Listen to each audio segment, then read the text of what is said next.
गोटे अनेक मात्रा यात्रा अश्लीलता चलती कथार चली एग्रीमेंट गोटे पार्ट लिखुच आज्ञा जे आपण कौन नग्नता डांस करंतु ने जते करबा हमको पचारिकी करबा मो पर्टिकुलर कोनोसी अभिनेता बा अभिनेत्री मानकर ना नो नै सेमानकर अभियोग थाए जे प्रयोजक माने बहिर विषय ऊपर ध्यान दियंती नै यात्रार कौन स्थिति ना वर्तमान सर एबे गोटे राति पई रंगमहल केते टका चार्ज करछो ए आखड़ा घर रो आज्ञा यात्रा को चोरी कर नहीं जाउछंती। नमस्कार दर्शक बंधु जय जगन्नाथ। वर्तमान समय रे जदि आमे मनोरंजन रे को उत्सव खोजिबा तेबे मन भितर को स्वतःप्रत आसे यात्रा। तो ओडिसा रे ओडिया फिल्म इंडस्ट्री ठारू यात्रार ग्रहणीयता बहुत अधिका। यात्रार यात्रा दिक्चिक करुथिबा पेट्रोमार्क स्लाइड ठारू आरंभ करी वर्तमान पहुंची एलईडी रो चिकमिक करुथिबा लाइट तळे ए जो यात्रार रथ को भिड़ुथिबा सारथी माने बा प्रयोजक माने विभिन्न बाधा विघ्न को सम्मुखीन करी यात्रा अनुष्ठान को बंचाई रखिछ। तेबे आज आम सहित अछंती यात्रा रंगमहल प्रयोजक श्रीजुक्त सत्य जेना। सर नमस्कार। नमस्कार। नॉइज ओडिसा रो पेज को आपन स्वागत सर। सर केमती अछंती? आपण मानकर आशीर्वाद बहुत भलरे अछि। जगन्नाथ आशीर्वाद साई बाबा आशीर्वाद बहुत भलरे अछि। वर्तमान सर 2025-26 यात्रा ऋतु आरंभ हो जाइए। प्रत्येक यात्रा अनुष्ठान से नाटक परिवेषण करुछन। तो रंगमहल को लेकिन रंगमहल प्रयोजक हिसाब से आपनकर आशंका आशा कौन और आशंका कौन? आशा तो मनुष्यर बहुत किछि आशा कथा जो आपण कहले प्रत्येक मनुष्य जन्म होइछि किछि आशा नहीं कि एवं आज रे समाज रे रंगमहल प्रयोजक हिसाब से मोर मध्य बहुत आशा।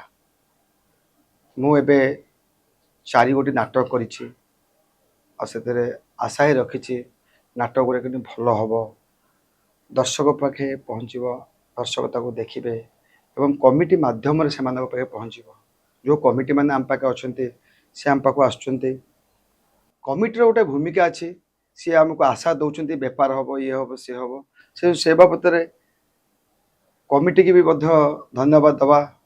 यात्रार पछपटे सी गोटे नायक साजिक आम पाखे अच्छा आम दर्शक देवता जो नाटक को आज्ञा भल कहे एवं नाटकटी जमी भल पाखे ही पहुँचब एवं से देखिए बहुत खुशी हे एवं अनुभव करेंगे नाटकटी भल हो मंद हो तेणुक सी तार चिंता करी जड़े आलोचना माध्यम नहीं कि कोण कोण पहुँचे अनुभव करेंगे जो आशाटा मुझे पाइबी जो कथाटा मो पाक आसो सेटा मोर आशा से आशा ही यात्रा गोटे बड़ जिनस। आज्ञा धन्यवाद सर।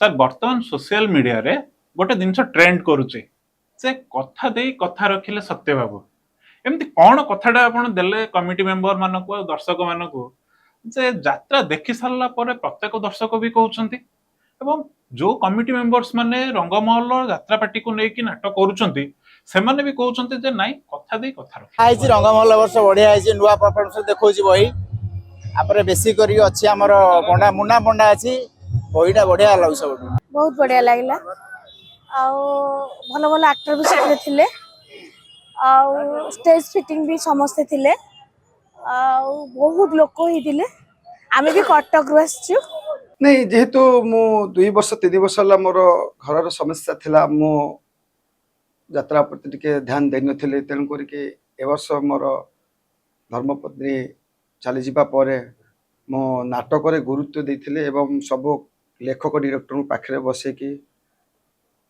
आलोचना करिथिली एवं जो कथा कहती जे नाटुआ को लेकिन नाटक करी बेली मो मध्य चिंता करिथिली एवं ता भितर मो यात्रा संगे रहीकि एवं मालिक मान सहित आलोचना करके एवं मु ता भितर प्रत्येक यात्रा पेटर गोटे गोटे कलाकार बछा बछा कलाकार आनिके जो नाटुआ कहती जे ए माने प्रकृत नाटक कर ये करके से आनिकी मो अनुष्ठान रखी एवं नाटुआ करवा नाटक जो माने मो प्रतिश्रुति देइथिली जे ए वर्ष रंगमहल तार नाटक कर निश्चित भल कर नाटुआ करवा नाटक बोली जो मोर प्रथम ये थिला सेटा बोधे मु करि पारिछि ए वर्ष। सर आमे जदि देखिबा नाटक बही विषय रे देखिबा तो रंगमहल रो कटी कटी डबल कटी ତାର ନାଟକର ଏମିତି ବି ଦେଖାଯାଇଛି ଯେ ଦର୍ଶକ ମାନେ ନାଟକ ଶେଷ ହେବା ପର୍ଯ୍ୟନ୍ତ ଚୌକି ଉପରେ ବସିକି ରହୁଛନ୍ତି ଏବଂ ବିଷୟଟିର ପ୍ରତ୍ୟେକ ସିନ୍କୁ ଉପଭୋଗ କରୁଛନ୍ତି। ଦେଖନ୍ତୁ ଆଜ୍ଞା, ନାଟକ ଗୋଟେ ହେଲା ଭାଇରାଲ, ଆଉ ଗୋଟେ ହେଲା ନାଟକ। କିଛି ନାଟକ ଆଜ୍ଞା ଆମର ଏ ବର୍ଷ ହେଇଛି କି କେତେ ଭାଇରାଲ କରିକି ଯାଉଛନ୍ତି, କାହାର ଭାଇରାଲ ହେଇକି ନାଟକ ଆଜ୍ଞା ବହୁତ ଆଗକୁ ସୋସିଆଲ ମିଡ଼ିଆରେ ଚାଲି ଯାଉଛି। କିନ୍ତୁ ଆପଣ ଯୋଉ କୋଟି କୋଟି ବିଷୟରେ କହୁଛନ୍ତି, ଅନେକ ଯାତ୍ରା ଆଗରୁ ହେଇଛି, ଅନେକ ଯାତ୍ରା ପାର୍ଟି ଯାତ୍ରା କରିଛନ୍ତି। ଏ ବର୍ଷ କିନ୍ତୁ ଏଇ ଯୋଉ କୋଟି କୋଟି ଡବଲ କୋଟି ଯୋଉ ନାଟକଟି ଦି ସାଙ୍ଗକୁ ନେଇକି ବହୁତ ସଂଳାପ ହେଇଛି ଏବଂ ତାର ତାର ଲେଖା ଏତେ ଆମର ଦୀପକ ଜେନା କରିଛନ୍ତି, ଏତେ ନିଖୁଣ ଲେଖିଛନ୍ତି ଏବଂ ଅଭିନୟ ତାଙ୍କ ମାନେ ଆମର ଡିରେକ୍ଟର ଭାବେ ସଜେଇଛନ୍ତି ଆମର ସାର୍ ଯେ ଆମର ଶାରଦା ସାର୍, ସେ ଜଣେ ଜଣାଶୁଣା ସାର୍ ଆଜ୍ଞା। ସେ ଏତେ ଭାବେ ତାକୁ ଭଲ କରି କରିଛନ୍ତି ଯୋଉଟାକି ଆଜି ଦର୍ଶକକୁ ସେ ବାନ୍ଧି ରଖିଛି ଲାଷ୍ଟ ପର୍ଯ୍ୟନ୍ତ ନାଟକରେ କ'ଣ ହବ। ନାଟକଟି ଆଜ୍ଞା ଗୋଟେ ଏତେ ମାତ୍ରାରେ ଭଲ ହେଇଛି ଯେ ମୁଁ କହିଲେ ଠିକ ହବନି ଆଜ୍ଞା, ଦର୍ଶକ ହିଁ କହିବେ ଭଲ ହଉଛି କି ମନ୍ଦ ହଉଛି। ଦେଖନ୍ତୁ ନାଟକ ତ ବହୁତ ଉଚ୍ଚକୋଟୀର ଥିଲା। ଏ ନାଟକ ମୁଁ ବେଗୁନିଆର ତାଙ୍କର ପ୍ରଥମ କ୍ୟାମ୍ପରେ ଦେଖିଥିଲି। ତାର ଦୁଇଟା ନାଟକ ଥିଲି, ଦରିଆଗୋଳ ଦରଦୀ ବନ୍ଧୁ, ଆଉ ଆଜିର ଏ ନାଟକ କୋଟି କୋଟି ଡବଲ କୋଟି। এটা ମୁଁ ସେକେଣ୍ଡ ଟାଇମ୍ ଦେଖିଲି ଆସି। ନାଟକ ବହୁତ ଭଲ ହେଇଛି। ଦୁଇ ଚାରିଟା ନାଟକ ଦେଖି ସାରିଲିଣି ମୁଁ। ତୁଳସୀ ଗୋଟେ ଦେଖିଥିଲି, ଏଇ ବୋଧେ ଶେଷ ଦେଖା। ଆଉ ରଙ୍ଗମହଲ ଦୁଇଟା ନାଟକ, ତିନିଟା ନାଟକ ଭିତରେ ମୁଁ ଏଇ ନାଟକ କୋଟି କୋଟି ଡବଲ କୋଟି ନାଟକକୁ ନମ୍ବର 1 ରଖିବି ସେ ତିନିଟା ନାଟକ ଭିତରୁ। ମୁଁ କହିଦେବି ମୋ ନାଟକ ଭଲ ହଉଛି, ଆପଣମାନେ କହିବେ ନାଟକ ଭଲ ହଉଛି, ମୋ ପାଖରେ ଆପଣମାନେ କଥା ହଉଛନ୍ତି। ସେଇଟା ନୁହଁ, ଦର୍ଶକକୁ ଯୋଉଟା ଭଲ କହିବେ ସେଟା ହିଁ ଭଲ ହଉଛି। କୋଟି କୋଟି ଗୋଟେ ନାଟକ ଏମିତି ହେଇଛି, ଏତେ ପ୍ରତ୍ୟେକ ସିନ୍ରେ ଯେ 10-15 ଥର କ୍ଲାପିଂ ଆସିବା। ମୁଁ ବୋଧେ ଯାତ୍ରାରେ ଦେଖୁଛି, ମାନେ ମୁଁ ଅନେକ ଯାତ୍ରା କରିଛି ଆଗରୁ, ଅନେକ ଭଲ ଯାତ୍ରା ଦେଇଛି, ଅନେକ ନାଟକ ଲୋକଙ୍କୁ ଦେଇଛି, ଦେଖେଇଛି।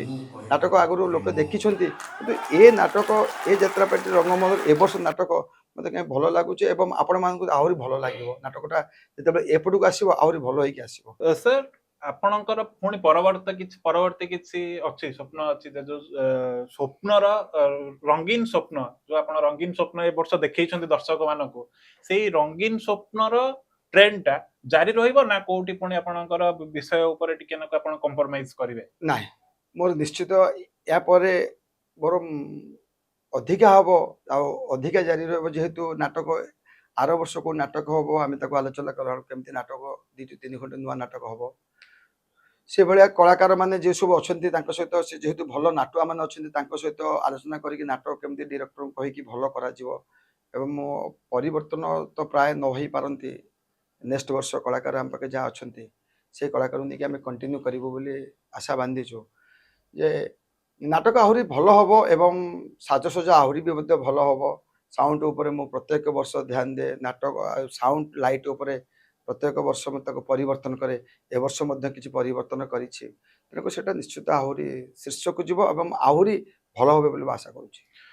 ସାର୍, ଏ ବର୍ଷର ରଙ୍ଗମହଲର ଯୋଉ ସାଉଣ୍ଡ ଲାଇଟ୍ ଏହାର ଯୋଉ ବ୍ୟବସ୍ଥାଟି ହେଇଛି, ବହି ତ ବହୁତ ବଢିଆ ହେଇଛି, ତା ସହିତ ଯୋଉ ଲାଇଟ୍ ଏବଂ ସାଉଣ୍ଡ ଆପଣ ମାନେ ୟୁଜ କରୁଛନ୍ତି ରଙ୍ଗମହଲ ପେଣ୍ଡାଲ ଉପରେ, ସେଇଟା ବୋଧ ହୁଏ ଓଡିଶାରେ ପ୍ରଥମ ଥର ପାଇଁ ହୋଇଛି।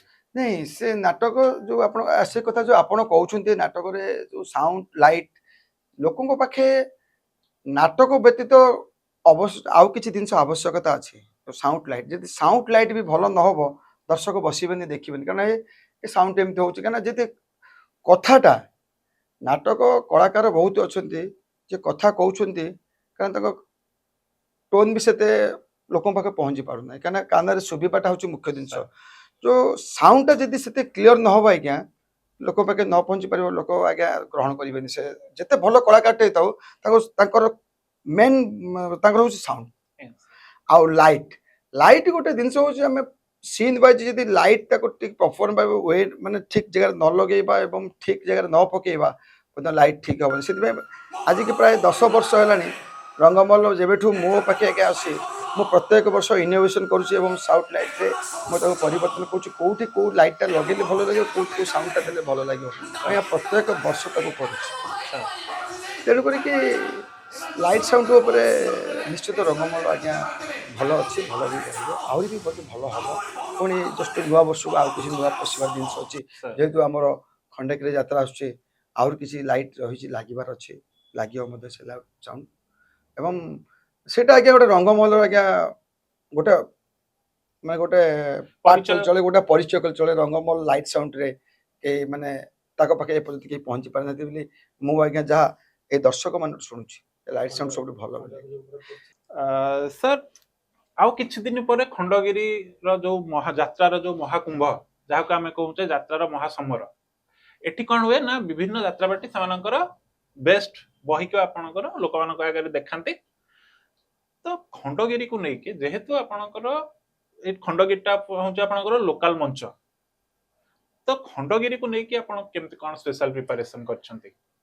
ଖଣ୍ଡଗିରି ଆଜ୍ଞା ଗୋଟେ ଜିନିଷ ଆଜ୍ଞା ହଉଛି ମହାସମର, ମାନେ ଯାତ୍ରା ସବୁଠୁ ଯେତେ ଓଡ଼ିଶା ସାରା ଯେତେ ଯାତ୍ରା ଯୋଉଠି ହୁଏ ସବୁଠୁ ବଡ଼ ଜାଗା ହେଲା ଖଣ୍ଡଗିରି ମହାକୁମ୍ଭ ଯାତ୍ରା, ଯୋଉଟା ଆମର ଏଠି 12 ଦିନ ଧରିକି ଚାଲେ। ଏଇଟା ସବୁଠୁ ଆଜ୍ଞା ବଡ଼ ଯାତ୍ରା କରି ଚଳେ, ମାନେ ଆମ ଯୋଉ ଯାତ୍ରା ଭିତରେ ଲଢ଼େଇ କରିବା ସେଇ ଯାତ୍ରାକୁ ଖଣ୍ଡଗିରିରେ ଯେହେତୁ ମୁଁ 8 ବର୍ଷ ପର୍ଯ୍ୟନ୍ତ ମୋ ସେ ନିଜସ୍ୱ କମିଟି ଏବଂ ସେ କମିଟିରେ ମୁଁ ମେମ୍ବର ଥିଲି, କୌଣସି କାରଣରୁ ଗୋଟେ ମନମାଳିନ୍ୟ ହୋଇକି ମୁଁ ଅଲଗା ଜାଗାକୁ ଚାଲି ଯାଇଥିଲି। ପୁଣି ମୋ ନିଜେ ଏ ବର୍ଷ ମୋ ତରଫରୁ ମୋ ଘରକୁ ମୁଁ ପୁଣି ଫେରିଛି। ଯୋଉଠି ମୋ କମିଟିର ମୋ ସବୁ ସାଙ୍ଗମାନେ ସେ ବି ମୁଁ ଯିବା ଦ୍ୱାରା ମୋର ଅନେକ କ୍ଷତି ହେଇଛି ଏବଂ ମୋ ଅଭିମାନରେ ପଡ଼ିଥିଲି। ପୁଣି ମୋର ସାଙ୍ଗମାନଙ୍କୁ କହିକି ମୁଁ ପୁଣି ମୋ ଜାଗାକୁ ଫେରିକି ଆସିଛି ଏବଂ ଖଣ୍ଡଗିରିରେ ନିଶ୍ଚିତ ଆଜ୍ଞା ମୋର ଯେହେତୁ ଆପଣ ଏ ଏରିଆର ପାର୍ଟି, ଏ ଗାଁର ପାର୍ଟି, ଏ ଗାଁର ଯାତ୍ରା କହିଲେ ଚଳେ, ନିଶ୍ଚିତ ଆଜ୍ଞା ଖଣ୍ଡଗିରିରେ ମୋର ଭଲ ଅଭିନୟ ହେବ। ମୋର କଳାକାରମାନେ ଜାନ୍ ଲଗେଇ ଖଟିବେ ଏବଂ ଭଲ ଅଭିନୟ କରିବେ। ତା ଭିତରେ ମୁଁ କିଛି ଜିନିଷ ଲଗେଇବି ବୋଲି ଚିନ୍ତା କରୁଛି। ଖଣ୍ଡଗିରି ଯାତ୍ରା ଯେହେତୁ ସମସ୍ତେ କିଛି କିଛି ଜିନିଷ ଲଗାନ୍ତି, ମୋର ଆଉ ଯାହା କିଛି ଜିନିଷ ବାକି ଅଛି ମୁଁ ଖଣ୍ଡଗିରି ପେଣ୍ଡାଲରେ ଆହୁରି ଲଗେଇବି ଲାଇଟ୍ ଆଜ୍ଞା, ଯୋଉଟାକି ମୋ କଳାକାରମାନଙ୍କୁ କହିଛି। ଏବଂ ମୁଁ କହିଲି ସେତେବେଳେ ପର୍ଯ୍ୟନ୍ତ ଆସନ୍ତୁ, କାରଣ ତାପରେ ଖରା ଆସିଯିବ। ସେ ଭୟ କରୁଛନ୍ତି ଯେ ବାବୁ ଆପଣଙ୍କର ଆହୁରି ଲାଇଟ୍ ଲଗେଇବେ। ମୁଁ କହିଲି ହଁ, ମୋର ଆଉ କିଛି ଲାଇଟ୍ ବାକି ଅଛି, ମୁଁ ଚିନ୍ତା କରୁଛି ଯିବି ଏବେ ଆଉ ତା ପାଇଁ ଲାଇଟ୍ କ'ଣ ସିଷ୍ଟମ୍ କରିବି ଏବଂ ଆଉ ଲାଇଟ୍ ଲଗେଇବି, ଆଉ ସାଉଣ୍ଡ ଆଉ ମଧ୍ୟ କ୍ଲିୟର କରିବି ବୋଲି ପ୍ରତିଶ୍ରୁତି ଦେଇଛି, ଆହୁରି କ୍ଲିୟର ସାଉଣ୍ଡ ବାହାରିବ। ସାର୍ ଏ ଯୋଉ ନୂଆ ନୂଆ ଜିନିଷ ଆପଣ ଆଡ୍ କରୁଛନ୍ତି, ଲାଇଟ୍ ହେଇଗଲା, ସାଉଣ୍ଡ ହେଇଗଲା, ପେଣ୍ଡାଲରେ ବିଭିନ୍ନ ପ୍ରକାର ଜିନିଷ ଆପଣ ଆଡ୍ କରୁଛନ୍ତି, ୟାର ପ୍ରଭାବ ଦର୍ଶକମାନଙ୍କ ଉପରେ ପଡିବ କି? ଦର୍ଶକମାନେ ଯୋଉ ଟିକେଟର ଦାମ ବଢି ଯାଉଛି, ୟାର ପ୍ରଭାବ କଣ ରଙ୍ଗମହଲର ଟିକେଟରେ ଦେଖାଯିବ? ନାଇଁ, ଏଇଟା ଗୋଟେ ହଉଛି ପାର୍ଟ। ଯଦି ନାଟକ ଆଜ୍ଞା ଭଲ ହବ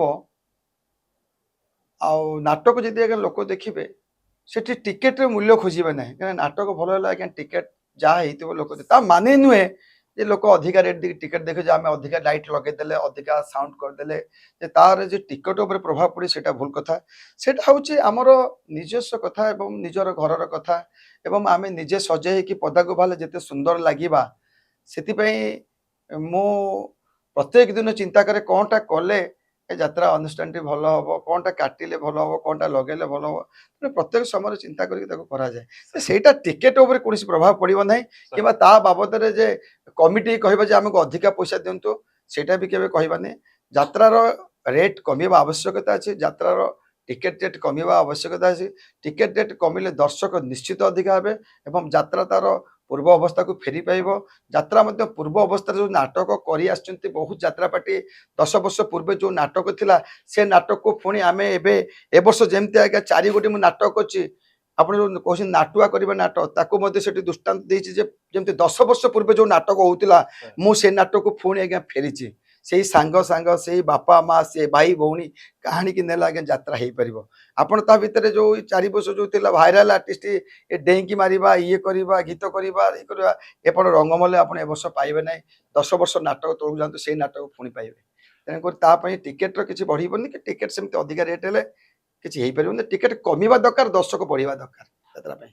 ନିହାତି ସାର୍, ଯୋଉଟା ଆମେ ଦେଖୁଛେ ବର୍ତ୍ତମାନ ପାଇଁ ଯୋଉ ଆମର ବହିର କନସେପ୍ଟ, ଯାତ୍ରା ବହିର କନସେପ୍ଟ ଆସ୍ତେ ଆସ୍ତେ ପୁଣି ପୁରୁଣା ଯୁଗକୁ ଫେରୁଛି।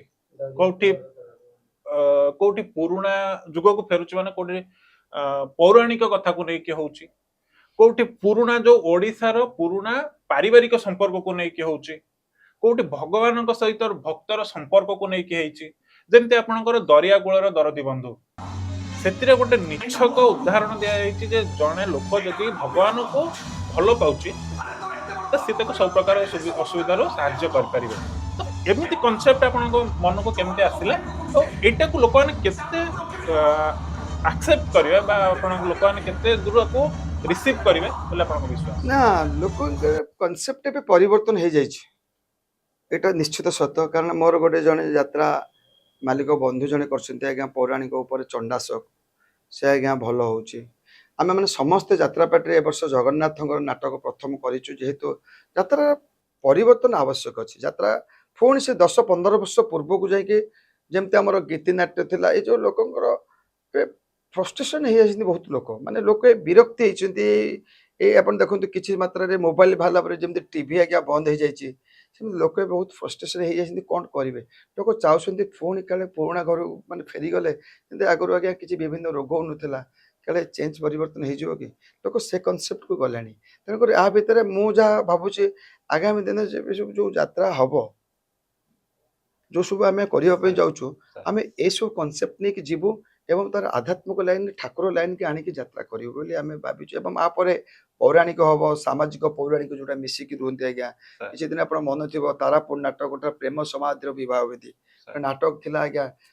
କିଛି କାଳ୍ପନିକ ନାଟକ, କିଛି ଇଏ ଥିଲା, କିଛି ଆଜ୍ଞା ତା ଦେହରେ ସାମାଜିକ ଥିଲା, ମିଶିକି ଥିଲା। ନାଟକ ବହୁତ ହେଇଥିଲା।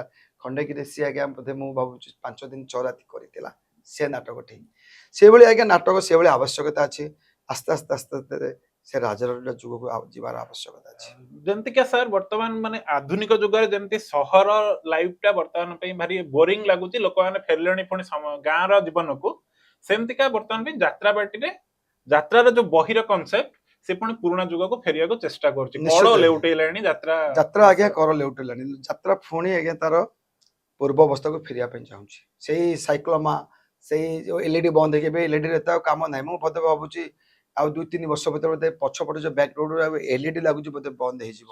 ତା ହବା ଦ୍ୱାରା ନାଟକ ଉପରେ ପ୍ରଭାବ ପଡୁଛି।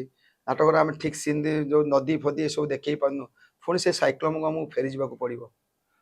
ସାର୍ ମଝିରେ ଦେଖିବାକୁ ମିଳେ ଯେ ବିଭିନ୍ନ, ମୁଁ ପର୍ଟିକୁଲାର କୌଣସି ଅଭିନେତା ବା ଅଭିନେତ୍ରୀ ମାନଙ୍କର ନାଁ ନଉନାହିଁ, ସେମାନଙ୍କର ଅଭିଯୋଗ ଥାଏ ଯେ ପ୍ରଯୋଜକ ମାନେ ବହିର ବିଷୟ ଉପରେ ଧ୍ୟାନ ଦିଅନ୍ତି ନାହିଁ। ତ ଏଇଟା କେତେ ଦୂର ଠିକ? ନା ସେ ଯାହା କହନ୍ତି ସେଟା କିଛି ଭୁଲ ନୁହଁ। କିଛି ମାଲିକ ଆଜ୍ଞା ଅଛନ୍ତି, ସମୟ ନାହିଁ ଯେହେତୁ ମାଲିକ ମାନେ କିଛି କିଛି ଜାଗାରୁ ଆଜ୍ଞା ଆସିଛନ୍ତି। ସମସ୍ତେ ଯେ ଯାତ୍ରା କରିକି ଯାତ୍ରା ମାନେ ଅଭିନୟ କରିକି ଯାତ୍ରା ପ୍ରଯୋଜକ ହବା ଆଜ୍ଞା ରେୟାର ମାଲିକ। ମୁଁ ବୋଧେ ଭାବୁଛି ମୋ ବଡ଼ ଭାଇ ଯିଏ ଅଛନ୍ତି କ୍ଷୀରୋଦ ଚନ୍ଦ୍ର ସ୍ୱାଇଁ, ଆମର ସ୍ୱର୍ଣ୍ଣମହଲ ରସି ବହୁତ ଡ୍ରାମା କରନ୍ତି, ସେ ଆଜ୍ଞା ପ୍ରଯୋଜକ ହେଇଛନ୍ତି। ସେ ନିଶ୍ଚିତ ଆଜ୍ଞା ଯାତ୍ରା ଭିତରେ ପଶୁଥିବେ।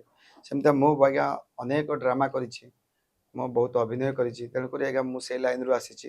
ଏମିତି ବହୁତ ମାଲିକ ଅଛନ୍ତି ଯେ ଅଭିନୟରୁ ଆଜ୍ଞା ଯାତ୍ରା ମାଲିକ ହେଇଛନ୍ତି। କିନ୍ତୁ ତା ଭିତରେ ବି ଆଜ୍ଞା କିଛି ମାଲିକ ଅଛନ୍ତି ଯେ ଆଜ୍ଞା ସେମାନେ ଡାଇରେକ୍ଟଲି ଆସିଛନ୍ତି ଯେ ଯାତ୍ରା ଗୋଟେ କ'ଣ କରିଦେବା, ତିଆରି କରିଦେବା, ଏସବୁ ଏ ବାବଦରେ ଆଜ୍ଞା ସେମାନେ ହିଁ ଫେଲ୍ ହେଉଛନ୍ତି। ମୁଁ ପର୍ଟିକୁଲାର କାହା ନାଁ ନେଇ କରିବିନି, ଯେ ଯାତ୍ରାକୁ ଯିଏ ନ ବୁଝୁଥିବ ସେ ଯାତ୍ରା କରିବାଟା କିଛି ଆବଶ୍ୟକତା ନାହିଁ। ଯାତ୍ରାକୁ ପ୍ରଥମ ହଁ ପଇସାର କଥା ଅଛି, କୋଉଠି ଅସୁବିଧା ଅଛି, କୋଉଠି ସୁବିଧା ଅଛି, କାହା ପାଖେ ଅଧିକା ପଇସା ଅଛି, କାହା ପାଖେ କମ୍ ପଇସା ଅଛି, ସେ କଥା ହେଉଛି ଅଲଗା, ସେ ବାଟ ହେଉଛି ଅଲଗା। କିନ୍ତୁ ନାଟକ ବିଷୟରେ ଜାଣିଥିବା ନିହାତି ଆବଶ୍ୟକ ଏବଂ ବହିରେ ପଶିକି ମାଲିକ ନିଜେ ତାର କିଛି ଜାଣିଥିଲେ ନିଶ୍ଚିତ ନାଟକଟି ଆଜ୍ଞା ଭଲ ହବ ଏବଂ ସେ କଳାକାର ଭଲ ଅଭିନୟ କରିପାରିବେ ଏବଂ କଳା ବିଷୟରେ ସେ ଜାଣିଥିବା ଦରକାର ଅଛି। ଏ ଲାଇନକୁ ଆସିବାକୁ ହେଲେ ଆପଣ କିଛି କଳା ବିଷୟରେ ଜାଣିଥିବା ଦରକାର ଅଛି। ସାର୍ ପ୍ରତ୍ୟେକ ବର୍ଷ ଆମେ ଦେଖୁଛୁ ଯେ ରଙ୍ଗମହଲର ରଙ୍ଗମଞ୍ଚରେ ବହୁତ ନୂଆ ନୂଆ ଆର୍ଟିଷ୍ଟ ମାନେ ସୁଯୋଗ ପାଆନ୍ତି।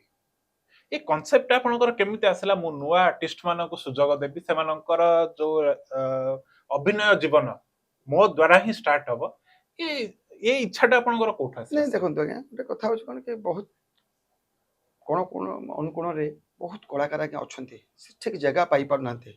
ଯେ ମୁଁ ଏକୁଟିଆ ଚାହିଁଲେ ଚେଷ୍ଟା କଲେ ଆଜ୍ଞା ହେଇପାରିବନି। କିନ୍ତୁ ତା ମାନେ ନୁହେଁ ଯେ ଯୋଉମାନେ ଯାତ୍ରା କରୁଛନ୍ତି, ଯୋଉମାନେ 20 ବର୍ଷ 25 ବର୍ଷ ଧରିକି ଆଜ୍ଞା ଯାତ୍ରାକୁ ଆପଣେଇଛନ୍ତି, ଯୋଉ କଳାକାର ମାନେ ଅଛନ୍ତି, ଯେ ତାକୁ ବାଦ ଦେଇକି ଯେ ନୂଆ କଳାକାର କରିପାରିବେ ସେଟା ଆଜ୍ଞା ଇମ୍ପସିବଲ।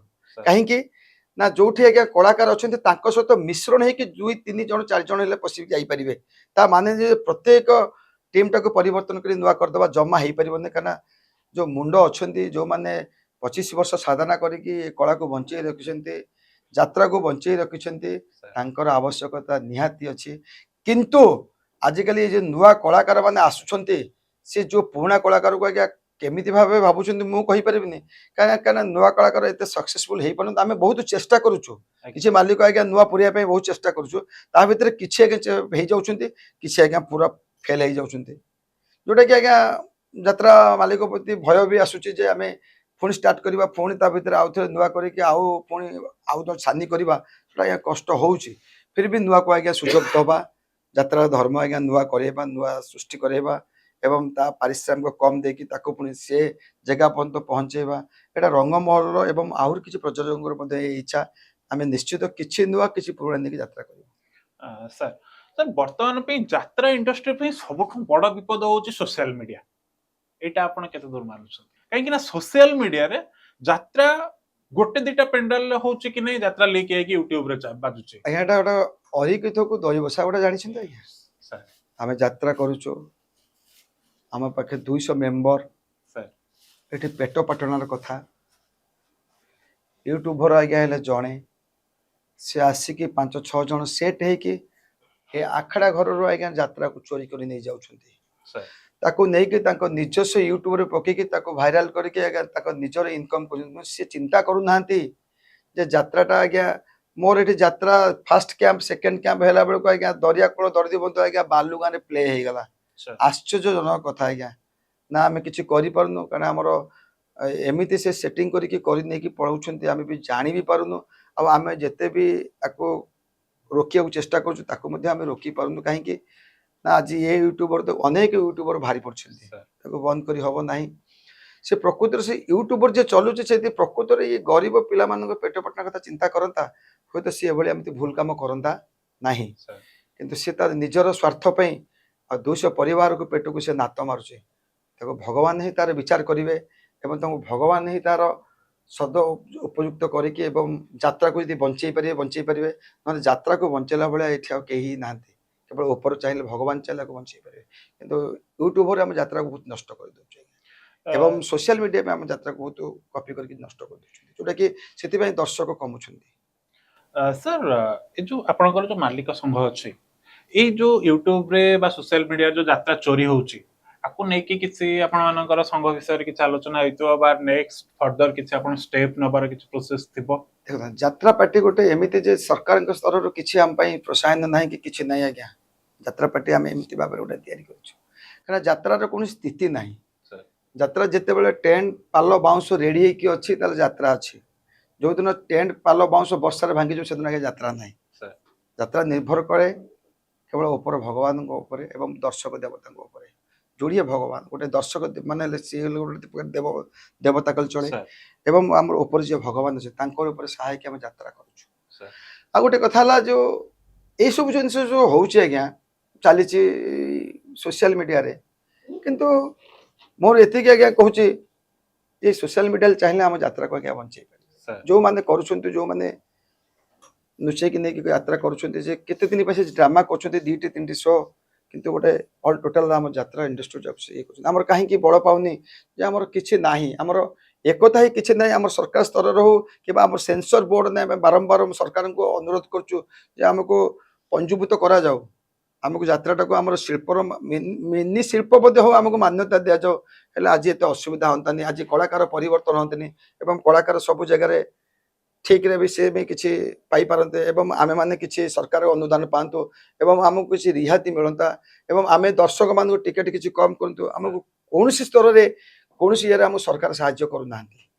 ଗୋଟେ ଆଜିକା ଡେଟ୍ରେ ଆମେ ବହୁତ କମ୍ପ୍ଲେନ୍ ଦେଲୁ ଯେଉଁ ଅଶ୍ଳୀଳତା ଉପରେ, ଆମେ ବି ବହୁତ ଅଶ୍ଳୀଳତା ଯେ ଖାଲି ଡ୍ୟାନ୍ସ କରିଦେଲେ ହବନି, ଅନେକ କଥାରେ ଅଶ୍ଳୀଳତା ଅଛି, ସାର୍ ସେଟାକୁ ଆଜ୍ଞା ବାଦ କରାଯାଉ ଏବଂ ତାକୁ ବନ୍ଦ କରାଯାଉ ଏବଂ ତାର ଗୋଟେ ଗାଇଡଲାଇନ କରାଯାଉ ଏବଂ ତାକୁ ଲୋକାଲ ପୋଲିସ ଷ୍ଟେସନରେ ତାକୁ ଦିଆଯାଇକି ସରକାର ସ୍ତରରେ ତାକୁ ବନ୍ଦ କରାଯାଉ, ତାକୁ ମଧ୍ୟ କରୁନାହାନ୍ତି।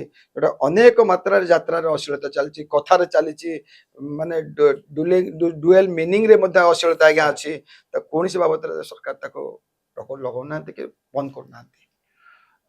ସାର୍ ମଝିରେ ଦେଖାଯାଉଥିଲା ଯେ ଯୋଉ ଷ୍ଟେଜ ଉପରେ କିଛି ଭାଇରାଲ କଳାକାର କଣ କରନ୍ତି ନା ବିଷୟରୁ ବାହାରି ଯାଇକି ଦର୍ଶକ ମାନଙ୍କ ସହିତ କଥା ହୁଅନ୍ତି। ସେ ଭାବନ୍ତି ଆଜ୍ଞା ଯୋଉ ଡାଇରେକ୍ଟର ଯୋଉ ଲେଖକଟେ ଆଜ୍ଞା ଲେଖକ ଲେଖିଛି ଏବଂ ଯୋଉ ଡାଇରେକ୍ଟର ତାକୁ ଆଜ୍ଞା ସଜେଇଛି ଏବଂ ତାକୁ ଅଭିନୟର କେମିତି କରିବ ବୋଲି ତାକୁ ଶିକ୍ଷା ଦେଇଛି ସେ ତାଙ୍କ ପାଖରୁ ବାହାରିକି କିଛି ଆଜ୍ଞା ଏଷ୍ଟମର ମାରିକି ଦର୍ଶକଙ୍କ ସହିତ ଆଲୋଚନା କରିକି ମାନେ ଅଲଗା ଡାଇଲଗ କହିକି ଏବଂ ତ ଏଷ୍ଟମର ମାରିକି ସେମାନେ କରନ୍ତି ସେଟା ଆଜ୍ଞା ଜମା କେତେ ଦିନ ସେ ବାବଦରେ ଆଜ୍ଞା ବହୁତ କମ ସମୟ ସେ ବାବଦରେ ସେ ଭାଇରାଲଟା ଖୁବ କମ ଦିନ ଆଜ୍ଞା ନାଟକ ହଉଛି ଗୋଟେ ପାର୍ଟ ଶିକ୍ଷା ଦୀକ୍ଷା ହଉଛି ଗୋଟେ ପାର୍ଟ ଆଜ୍ଞା Sir. ନାଟକ କରିବା ପାଇଁ ହେଲେ ଶିକ୍ଷାର ଆବଶ୍ୟକତା ଅଛି ଯେ ନାଟକ କରିବ ଯଦି ସେ ଗୁରୁ ବୋଲି ନ ମାନିକି ତା କଥାଟାକୁ ନ କହିକି ଅଲଗା କଥା କହିବ ସେ ଆଜ୍ଞା ତାକୁ ଆଜ୍ଞା ଗୁରୁର ଦୋଷ ଲାଗିବ ଗୋଟେ ଗୁରୁ ଦୋଷ ବୋଲି ଜାଣିଛନ୍ତି ନା Sir, ସେ ଦୋଷଟା ତାକୁ ଆଜ୍ଞା ଲାଗିବ Sir. ସେ ଆଜି ଏଠି କରିଦେଲା ତ କିନ୍ତୁ ତାପରେ ସେ ଆଉ କରିପାରିବ ନାହିଁ ଆପଣ ଦେଖନ୍ତୁ ଆଜ୍ଞା ତାର ଏ ପେଣ୍ଡାଲରେ ଭଲ ହେଲେ ତାର ନେକ୍ସଟ ପେଣ୍ଡାଲ ଆପଣ ଦେଖନ୍ତୁ ତାର ଭଲ ହବ ନାହିଁ କି ତାପରେ ଆହୁରି କମିଯିବ ସେମିତି ଗୋଟେ ବର୍ଷ ପରେ ସେ ଆଜ୍ଞା ଟୋଟାଲ ଆଜ୍ଞା ତଳକୁ ପଳେଇ ଆସିଥିବ ଆପଣ ଦେଖନ୍ତୁ ଯେତେ ଭାଇରାଲ ଆର୍ଟିଷ୍ଟ ଅଛନ୍ତି ସେ ଦିନକୁ ଦିନ ତାଙ୍କର କମୁଛି ଆଜ୍ଞା Sir. କିନ୍ତୁ ଯେ ନାଟକ କରୁଛି ଯେ ନିଖୁଣ ଅଭିନୟ କରୁଛି ଯେ Proper ସଂଳାପକୁ ନାଟୁଆ ଯେ- ପ୍ରପର ଯେ ନାଟୁଆ ଯେ ସେ ନାଟକ କରି କରି ଆଜ୍ଞା ସେ କଣ୍ଟିନ୍ୟୁ କରୁଛନ୍ତି ଆଜ୍ଞା ଆଜ୍ଞା ଭାଇରାଲ ବହି ଖୁବ କମ ଦିନ ଏବଂ ନାଟକ ଯିଏ ପ୍ରକୃତରେ ନାଟକ ବୁଝିଛି ନାଟକ କରୁଛି ସେ ଅନେକ ଲୋକ ଦର୍ଶକ ପାଖରେ ରହିଛନ୍ତି ସେମିତି ରହିଥିବେ ଏବଂ ତାଙ୍କ ମାଲିକମାନେ ସେମିତି ରଖୁଥିବେ ଏବଂ ତାଙ୍କର ପାରିଶ୍ରମିକ ସେମିତି ଦଉଥିବେ ନାଟକ ଓଡ଼ିଶାରେ ସେମିତି ଚାଲିଥିବ ଆଜ୍ଞା ନାଟକ ଗୋଟାଏ ମନୋରଞ୍ଜନ ଜାଗା ତାକୁ କେହି ଭାଙ୍ଗି ନାହାନ୍ତି କେହି ମଧ୍ୟ ଏ ଭାଇରାଲ କରି ଭାଙ୍ଗି ପାରିବେନି ୟୁଟ୍ୟୁବର ଯେତେ ଲାଗିଲେ ବି ଆଜ୍ଞା ନାଟକକୁ କେହି କିଛି କରିପାରିବେ ନାହିଁ ଏଇଟା ମୁଁ ଆଜ୍ଞା ଆପଣଙ୍କର ଇଏ ମାଧ୍ୟମରେ ପୁରୁଣା କାଳରେ 10 ବର୍ଷ କି 12 ବର୍ଷ ତଳେ ପ୍ରଯୋଜକ ରାଇଟର ଯୋଉ ଲେଖକ ଏବଂ ଆପଣଙ୍କର ଅଭିନେତା ଏମାନଙ୍କ ମଧ୍ୟରେ ଗୋଟେ ଭଲ ଉତ୍ତମ ସମ୍ପର୍କ ଥିଲା ଯୋଉଠି ନିର୍ଦ୍ଦେଶକ ମାନେ ଯଦି କଳାକାରକୁ ବାଡେଇ ବି ପାରୁଥିଲେ ବାଡେଇବାର ଅଧିକାର ଥିଲା ତ ବର୍ତ୍ତମାନ ପାଇଁ ସେମିତିକା କିଛି ହେଇପାରୁଛି କି ନା ସେ ଟ୍ରେଣ୍ଡ ବଦଳି ଗଲାଣି ନାଇଁ ନାଇଁ କଳାକାର ନାଇଁ କାହା ନାଇଁ ନାଇଁ ସେ ଟ୍ରେଣ୍ଡ ଆଜ୍ଞା ବଦଳି ଗଲାଣି ସେ ଟ୍ରେଣ୍ଡ ଆଉ ନାହିଁ ଏବେ ଥିଲା କିଛି 10-12 ବର୍ଷ ଥିଲା ଏସବୁ ସିଷ୍ଟମ ଥିଲା ଗୋଟେ ଡାଇରେକ୍ଟର ରାଇଟର ଆସି କହିପାରୁଥିଲେ ମାଲିକ ମଧ୍ୟ ଆକଟ କରିପାରୁଥିଲା ଏବଂ ଭୁଲ କଲେ ଆଜ୍ଞା ଥିଲା ଯେହେତୁ ଏବେ ସୋସିଆଲ ମିଡ଼ିଆ ଏବଂ ମୋବାଇଲର ଯେଉଁ ଫଟୋ ଉଠିକି ଯେଉଁ କଥା ଆଜ୍ଞା କିଏ କେତେ ରେକର୍ଡିଂ କରୁଛି ଆଜ୍ଞା ଜଣାପଡ଼ୁନି ଏସବୁ କହିବା ପାଇଁ ବହୁତ ଅସୁବିଧା ହେଉଛି ସେସବୁ ଜିନିଷ ନାହିଁ ଏବେ ଉଠି ଯାଇଛି ଆଜ୍ଞା ସାର୍ ଆଗାମୀ ଦିନକୁ ରଙ୍ଗମହଲ ଆଗାମୀ ବର୍ଷ ମାନଙ୍କରେ ରଙ୍ଗମହଲର ଲକ୍ଷ୍ୟ କଣ କଣ ଲକ୍ଷ୍ୟ ରହିଛି କେମିତି ପୁଣି ଦର୍ଶକ ମାନଙ୍କୁ ବାନ୍ଧିକି ରଖିବେ କଣ କଣ ନୂଆ ଜିନିଷ ଆପଣ ଆଣିବେ ପ୍ରଥମ କଥା ହେଲା ଆପଣ ଦର୍ଶକ କହୁଛନ୍ତି ଆଜ୍ଞା ମୁଁ ମନା କରୁନି ଦର୍ଶକ ନହେଲେ ଯାତ୍ରା ହେଇପାରିବନି ସର୍ବପ୍ରଥମେ ଆପଣ ଆଜ୍ଞା ଭାବିବା ଦରକାର କମିଟି ଭାଇ ଯଦି କମିଟି ଭାଇ ଆଜ୍ଞା ଯାତ୍ରା ନ ପକେଇବେ ରଙ୍ଗମହଲ ଜାଗାରେ ଆଜ୍ଞା ରହିଯିବ କାରଣ ରଙ୍ଗମହଲକୁ ନବ କି ଆଜ୍ଞା ରଙ୍ଗମହଲ କଣ ଏତେ ପଇସା ଅଛି ଆଜ୍ଞା ସେ ଗୋଟେ ଜାଗା ଯାତ୍ରା କରିବ ତା ନୁହଁ ସବୁଠୁ ଆଜ୍ଞା ଉଚ୍ଚ ସ୍ଥାନରେ ରହିବେ କମିଟି ଚାହିଁଲେ ଆଜ୍ଞା ଯାତ୍ରା ହବ କମିଟି ନେଇକି ଆମମାନଙ୍କୁ ନେଇକି ତାଙ୍କ ଗାଁରେ ପରିବେଷଣ କରୁଛନ୍ତି ତାଙ୍କର ପ୍ରଫିଟ୍ ଯାହା ପଇସା ହେଉଛି ସେ ଆମମାନଙ୍କୁ ଦେଉଛନ୍ତି ତାଙ୍କର ପାଇଁ କମିଟି ପାଇଁ ହିଁ ଯାତ୍ରା ଚାଲିଛି ଏବଂ ଆଗାମୀ ଦିନରେ ସେଇ କମିଟି ପାଖେ ଯାତ୍ରା ପେଟି ରହିବ ଏବଂ ସେ ଯାତ୍ରା ଦର୍ଶକମାନଙ୍କ ପାଖେ ପହଞ୍ଚିବ ଏବଂ ସେଇ ଦର୍ଶକମାନଙ୍କ ମନୋରଞ୍ଜନ ଦେବ ଏବଂ ଆପଣମାନେ ଆଶା ରଖିଥାନ୍ତୁ ଭଗବାନଙ୍କ ତରଫରୁ ସାଇବାବାଙ୍କ ତରଫରୁ ରଙ୍ଗମହଲ ପ୍ରତି ସେତିକି ଆସ୍ଥା ଥାଉ ବିଶ୍ୱାସ ଥାଉ ମୁଁ ମଧ୍ୟ ଠାକୁରଙ୍କ ପାଖେ ସେତିକି ଆସ୍ଥା ରଖିଛି ଯେ ରଙ୍ଗମହଲ ଆଗାମୀ ଦିନରେ ଭଲ ନାଟକ କରୁ ଏବଂ ଦର୍ଶକଙ୍କୁ ଭଲ ନାଟକ ଦେଉ ଏବଂ ଆପଣଙ୍କର ଆଶୀର୍ବାଦ ନିହାତି ଆବଶ୍ୟକ ଅଛି ଏବଂ ନାଟ୍ୟ କରିବା ପାଇଁ ଆପଣ ମୋତେ ସେତିକି ଉତ୍ସାହ କରନ୍ତୁ ସାର୍ କମିଟି ଯୋଉମାନେ ବୁକିଂ କରନ୍ତି ଯାତ୍ରା ପାର୍ଟି ବର୍ତ୍ତମାନ ସମୟରେ କମିଟି ଯାତ୍ରା ବୁକିଂ କରିବାରେ କଣ କିଛି ରାଜନୀତି ଚାଲିଛି କି ନାଇଁ କିଛି ନାହିଁ ରାଜନୀତି କିଛି ନାହିଁ କମିଟି କିଛି ଚାହୁଁଛନ୍ତି ରେଟ୍ କମ୍ କାରଣ କମିଟି ପ୍ରତ୍ୟେକ କମିଟି କିଛି କମିଟି ଲାଭ ହେଲେ ବି ବହୁତ କମିଟି ଆଜ୍ଞା ଲସ୍ କରୁଛି ଆମେ ଅନୁଭବ କରିପାରୁଛୁ ଆମେ ବି ସେଠି କିଛି କମ୍ପ୍ରମାଇଜ କରୁଛୁ ଯେ ଆମର ଏଇ ବର୍ଷ କିଛି ଗୋଟେ ଆଲୋଚନା ହେବାର ଅଛି ଏଇ ଆମର ଅଳ୍ପ ଦିନ ଭିତରେ କମିଟି ଏବଂ ଯାତ୍ରା ମାଲିକ ଏବଂ କଳାକାର ବସିକି ଆଲୋଚନା କରିବୁ ଏବଂ କେମିତି ଯାତ୍ରା ଆଗକୁ ଯିବ ଏବଂ ଯାତ୍ରା କେମିତି ବଞ୍ଚି ରହିବ ଏବଂ କମିଟି କେମିତି ବଞ୍ଚି ରହିବ ସେଇଟା ନିଶ୍ଚିତ ଆବଶ୍ୟକତା ଅଛି ଆମେମାନେ ଏଇ ବର୍ଷ କମିଟି କହିଛୁ କିଛି ଅସୁବିଧା ଆମମାନଙ୍କର ଅଛି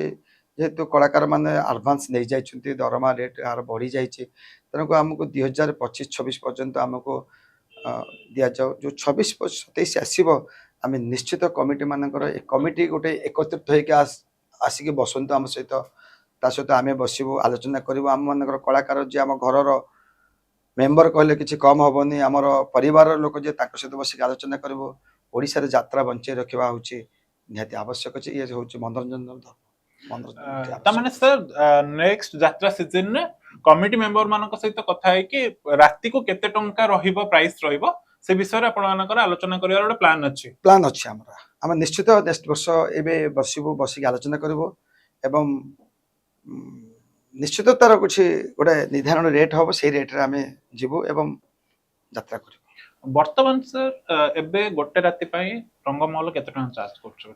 एबे जेहेतु हमर बढ़ी जाइए किसी कलाकार बजेट जेहेतु आम आगुरी बढ़ी बढ़ी से ट्रेंड चली एवं मु ए वर्ष आज्ञा 3 लाख टका नौ यात्रा करबा पई काना प्रत्येक जगह तो 3 लाख टका आगे आसीबो ना किछि फंक्शन यात्रा एवं किछि यात्रा सीजन जोटा था से टाइम रे आसीबो अनेक यात्रा रे भी लॉस हो काना यात्रा यदि 300 दिन आमे यात्रा करू कि 310-15 दिन आमे यात्रा करू आमे यदि 180 दिन पाखा पे आमे गोटे रेट रे रहू आउ जो किछि दिन रहला आमे ताको आगे डाउनफॉल कले आगे मेकअप हो जे खाली 300 टका नै गेल 3 लाख टका नै गेल हबो नै ता भीतर भी किछि एबे जो चलचे हमर लॉस चलचे वर्षा होचे आमे 2-2.5 मास पर्यंत आगे लॉस करबो। डिसेंबर मास आसुची गोटे से मासुटी पे आगे लॉस होबो एवं मे 15 ठारू जून 14 पर्यंत से भी गोटे आगे डाउनफॉल तेणु ए सब को आख्य रखिकी से पैसा ए पैसा उभय मिसई देले पर एवरेज जहाँ गोटे रहिबा कथा रहइबो किंतु आको आखि आगे रखिकी ता भीतर कमिटी जो माने जो सीजन रे यात्रा नउछंती से माने बहुत लॉस करछंती अन सीजन वाला सक्सेसफुल होछंती तो ताको आलोचना करिके हमें परिवर्तन करी बोली मालिक मान भीतर गोटे आलोचना चलीছে एवं ता सहित कमिटी भाई मान भी अछंती। सर सर्वशेष सर हमर जो अगणित ओडिसा रे जो अगणित ओडिया दर्शक माने अछंती जो माने यात्रा को देखुछंती वर्तमान पे यात्रा रे जो अश्लीलता भरी जाई छै खाली यात्रा नृत्य नुहा डुअल मीनिंग लैंग्वेज जो अच्छी बहुत लोक घर आसवा को डरुंट कारण से देखुं मु मो घर स्त्री लोक मान नहीं मो जापर तो वर्तमान जो रंगमहल जो नाटक गुड़ा से सेमती किसी अच्छी कि ना आपण मैंने देखु आज्ञा मु 4 गोटे नाटक करी बाहरी आउ गोटे नाटक एवं हम मो यूनिक प्रदीप बेहरा करेंगे नाटक आज्ञा से सब सीन डुअल मीनिंग कथा एवं अश्लीलता डांस एवं मु कहा को प्रश्रय दिए ना कहीं दिए ना ना मत सब जिन भल लगे ना आम ओडिशार यात्रा करुचे ओडिशा परंपरा ओडिशा कला को बंचाई रखा एवं ओडिशार कथा कहवा एवं ये जो नग्नता केते दिन आज्ञा अश्लीलता केते दिन आज्ञा केते दिन किछि समय पाई किछि क्षणक पाई आपण जो अश्लीलता कथा कहउछन जो नग्नता कथा कहउछन से मैक्सिमम यात्रा जति 7 घंटा होता से मैक्सिमम आधा घंटा से आधा घंटा कोन यात्रा बंचई परिबो जमा बंचई परन नाटक जगह अच्छी आज्ञा ये गोटे जस्ट गोटे भाइराल पशि आसी ये भाइराल आस्ते आस्ते आस्ते आस्ते आज्ञा परिवर्तन है 2026-27 बेलू को बोधे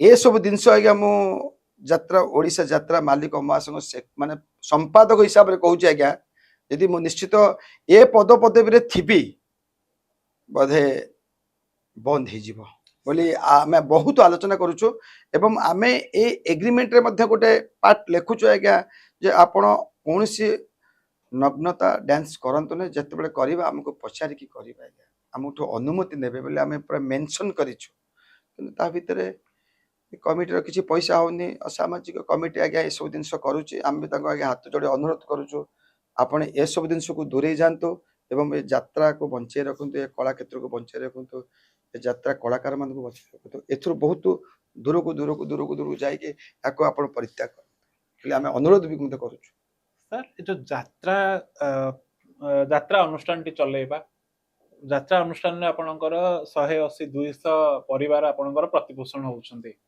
सेमानकर बाबू हवा माने कारण कलाकार माने आपण को भल पाइबारे ओ स्नेह रे बाबू बोले डाकंती आपण मते सेमानकर सुविधा असुविधा रे जाके छिडा होंती तो ए गोटे अनुष्ठान आपण जो चलाउछन्ते ए अनुष्ठान चलाया केते कष्ट ना आज्ञा आपण जदि नियत रहिबे एवं आपण सब बेले ठीक रहिबे अनुष्ठान चलाया किसी कष्ट नुह आज्ञा केते केते लोक केते केते मुकेश अंबानी से तार आज्ञा बसिक आज्ञा केते जगह करी से कौन आज्ञा अनुष्ठान सब देखुचे तार मेन आपण नियत एवं जो आपण पाखे जो मेंबर माने जति 200 लोक अछन आज्ञा से मानक भीतर आपण भी जने आज्ञा मेंबर ଆପଣ ତାଙ୍କ ସହିତ ଯିବା ପାଇଁ ହେଲେ ତାଙ୍କ ସହିତ ଆଜ୍ଞା ମିଶିକି ଚଳିବାର ଅଛି। ସେଠି ବାବୁ ଦେଖେଇଲେ ଆଜ୍ଞା ଆପଣ ହେଇପାରିବ ନାହିଁ, କାହିଁକିନା ବାବୁ ଜାଗାରେ ଆପଣ ସେ ଜାଗାରେ ଆନୁଷ୍ଠାନିକ, ଯେହେତୁ ସିଏ ଯେମିତି ଦରମା ପାଉଛନ୍ତି ଆପଣ ମଧ୍ୟ ତାକୁ କରିକି ସେଥିରୁ କିଛି ଦରମା ପାଉଛନ୍ତି। ତେଣୁ ବାବୁ ଶବ୍ଦ ମୋତେ ଆଜ୍ଞା ଜମା ଭଲ ଲାଗେନି। ମୁଁ ଗଲେ ମୋର ଆଗ ପଛପଟର ଲୋକଙ୍କୁ ଆଗେ ଖୋଜେ, ସେମାନେ କେଉଁଠି ରହିଲେ କ'ଣ କଲେ। ପ୍ରତ୍ୟେକ ଦିନ ମୁଁ ତାଙ୍କ ସହିତ ଆଲୋଚନା କରେ। କଳାକାର ତ କମ୍ ସମୟ କରିବେ, ଅଭିନୟ କରିବେ, ତାପରେ ସେ ତାଙ୍କ ରୁମ୍କୁ ପଳେଇବେ, ତାଙ୍କୁ ଡିଷ୍ଟର୍ବ କରେନି। କିନ୍ତୁ ମୋର ଯେଉଁ ପାଲ ବାଉଁଶ ତମ୍ଭୁକୁ ଯିଏ ଜଗିକି ରଖିଛନ୍ତି ସାର୍ ସେଇ ହେଲେ ମୋର ବାବୁ। ସେମାନଙ୍କୁ ମୁଁ ବାବୁ ଡାକେ। ସାର୍ ମୁଁ ତାଙ୍କୁ କେବେ ନାଁ ଧରି ଡାକେନି। ସିଏ ମୋତେ ବାବୁ ଡାକ ନ ଡାକନ୍ତୁ କିନ୍ତୁ ମୁଁ ତାଙ୍କୁ ବାବୁ ଡାକେ, କାରଣ ସିଏ ହେଲେ ମଣିଷ। ସିଏ ଯାତ୍ରା ପୋତିଲେ, ପାଲ ବାନ୍ଧିଲେ ଏବଂ ଖୁଣ୍ଟ ପୋତିଲେ, ଲାଇଟ୍ ଲଗାଇଲେ, କଳାକାରମାନେ ଯାତ୍ରା କରିବେ, ଦର୍ଶକ ଦେଖିବେ, ମାଲିକ ଆସିବ ପୁଞ୍ଜିକି ପଇସା। ସାର୍ ସିଏ ପୁଣି ମାଲିକ ବୁଲେଇକି ସେଇ ପିଲାଙ୍କୁ ଦେଲେ, ପୁଣି ସେଟା କଣ୍ଟିନ୍ୟୁ ରୋଟେସନ୍, ଗୋଟେ ରୋଟେସନ୍ ରନିଂ।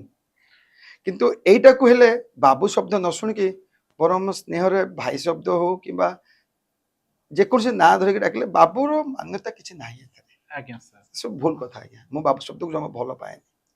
ସାର୍ ଶେଷରେ ଆମର ଯୋଉ ଅଗଣିତ ଓଡ଼ିଶାର ଅଗଣିତ ଯୋଉ ଯାତ୍ରା ପ୍ରେମୀ ମାନେ ରହିଲେ, ସେମାନଙ୍କୁ ଆପଣ ଆମ ଚ୍ୟାନେଲ ଦ୍ୱାରା କ'ଣ ମତ କ'ଣ ଦେବେ, ମାନେ ଆପଣଙ୍କର ବାର୍ତ୍ତାଟା କ'ଣ ରହିବ? ଦେଖନ୍ତୁ 4.5 କୋଟି ଓଡ଼ିଶାବାସୀଙ୍କୁ ମୁଁ ଗୋଟିଏ କଥା କହୁଛି, ଆପଣମାନେ ଫିଲ୍ମ ଠୁ ଦୂରେଇ ଯାଇକି ଏବେ ଆପଣ ଯାତ୍ରାକୁ ବହୁତ ଭଲ ପାଉଛନ୍ତି। ଯାତ୍ରା ଗୋଟେ ମନୋରଞ୍ଜନ ମାଧ୍ୟମ ହେଇକି ଆପଣଙ୍କୁ ଖୋରାକି ଯୋଗାଉଛି। ମୁଁ ଆପଣ 4.5 କୋଟି ମାନେ କହୁଛି, ଆପଣମାନେ ଏ ଯାତ୍ରାକୁ ସବୁବେଳେ ଏମିତି ଭଲ ପାଉଥାନ୍ତୁ। ଏଇ ଯେଉଁ ଚ୍ୟାଲେଞ୍ଜ ଆମ ପାଖକୁ ଆସିଛନ୍ତି ଏବଂ ଆମଠୁ ଆଜି ବାଇଟ୍ ନେଉଛନ୍ତି, ଆପଣଙ୍କ ପାଖେ ପହଞ୍ଚୁଛନ୍ତି, ଏମାନଙ୍କୁ ଆଶୀର୍ବାଦ କରନ୍ତୁ। ଏମାନେ ଆମ ପାଖେ ଏମିତି ସବୁବେଳେ ଆସୁଥାନ୍ତୁ, ଆମର କଥା ଆପଣଙ୍କ ପାଖେ ପହଞ୍ଚୁଥାନ୍ତୁ। ମୁଁ ଆପଣଙ୍କୁ ଚ୍ୟାଲେଞ୍ଜ ମାଧ୍ୟମରେ ଆପଣଙ୍କୁ ନମସ୍କାର କରୁଛି ଏବଂ ଏ ଚ୍ୟାନେଲ ଭାଇକି ମଧ୍ୟ ନମସ୍କାର କରୁଛି। ଇଏ ଆମର କଥା ଏବଂ ଯେଉଁ କହନ୍ତିନି ଆଜ୍ଞା ମାନବ ସେବା ହିଁ ମାଧବ ସେବା, ଏମାନେ ହେଲେ ମାନବ। ଆମମାନଙ୍କ କଥା ଆପଣଙ୍କ ପାଖେ ପହଞ୍ଚଉଛନ୍ତି। ଆପଣମାନେ ହେଲେ ଭଗବାନ। ଆପଣଙ୍କ ପାଖେ ପହଞ୍ଚାଇବା ପରେ ଡାଇରେକ୍ଟ ଆପଣ ଶୁଣିପାରୁଛନ୍ତି। ତେଣୁ ଆଙ୍କୁ ଅଶେଷ ଧନ୍ୟବାଦ ଏବଂ ଆପଣଙ୍କୁ ଅଶେଷ ଧନ୍ୟବାଦ ଏବଂ ଏ ଯାତ୍ରା ଅନୁଷ୍ଠାନ ମଧ୍ୟ ଅଶେଷ ଧନ୍ୟବାଦ।